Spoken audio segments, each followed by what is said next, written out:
वहीं गणतंत्र दिवस की पूर्व संध्या पर राष्ट्रपति द्रौपदी मुर्मू ने देश को संबोधित किया है। उनकी ओर से क्या कुछ कहा गया, ये भी सुनते हैं। गणतंत्र दिवस का पावन पर्व हमारे अतीत, वर्तमान और भविष्य में देश की दशा और दिशा का अवलोकन करने का अवसर होता है। स्वाधीनता संग्राम के बल पर 15 अगस्त 1947 के दिन से हमारे देश की दशा बदली। भारत स्वाधीन हुआ।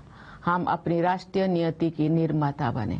26 जनवरी 1950 के दिन से हम अपने गणतंत्र को संवैधानिक आदर्श के दिशा में आगे बढ़ा रहे हैं।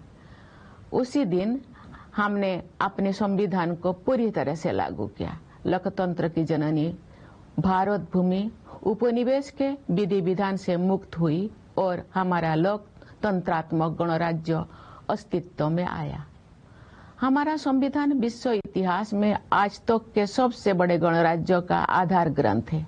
हमारे संविधान में निहित न्याय, स्वतंत्रता, समता और बंधुत्व के आदर्श हमारे गणतंत्र को परिभाषित करते हैं। संविधान निर्माताओं ने राष्ट्रीयता की भावना तथा देश की एकता को संवैधानिक प्रावधानों का सुदृढ़ आधार प्रदान किया है। लौह पुरुष सरदार वल्लभ भाई पटेल ने हमारे राष्ट्र का एकीकरण किया।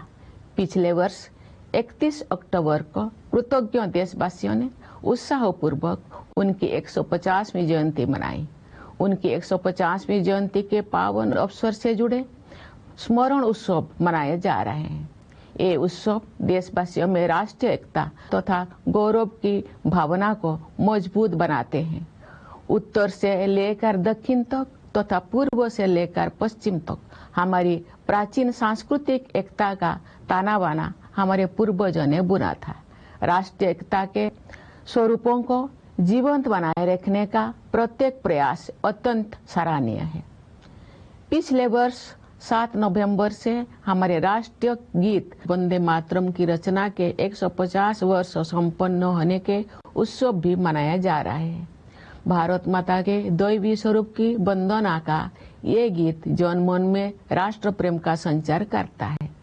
राष्ट्रीयता के महाकवि सुब्रमण्य भारती ने तमिल भाषा में वंदे मातरम येनवम अर्थात हम वंदे मातरम बोले इस गीत की रचना करके वंदे मातरम की भावना को और भी व्यापक स्तर पर जनमानस के साथ जोड़ा। अन्य भारतीय भाषाओं में भी इस गीत के अनुवाद लोकप्रिय हुए। श्री अरविंदो ने वंदे मातरम का अंग्रेजी अनुवाद किया। ऋषितुल्य बंकिम चंद्र चट्टोपाध्याय द्वारा रचित वंदे मातरम हमारे राष्ट्र वंदना का स्वर है। आज से 2 दिन पहले यानी 23 जनवरी को देशवासियों ने नेताजी सुभाष चंद्र बोस की जयंती के दिन उन्हें सादर श्रद्धांजलि अर्पित की। वर्ष 2021 से नेताजी की जयंती को पराक्रम दिवस के रूप में मनाया जाता है ताकि देशवासी विशेषकर युवा उनकी अदम्य देशभक्ति से प्रेरणा प्राप्त करें। नेताजी सुभाष चंद्र बोस का नारा जय हिंद हमारे राष्ट्र गौरव का उद्घोष है। तो गणतंत्र दिवस की पूर्व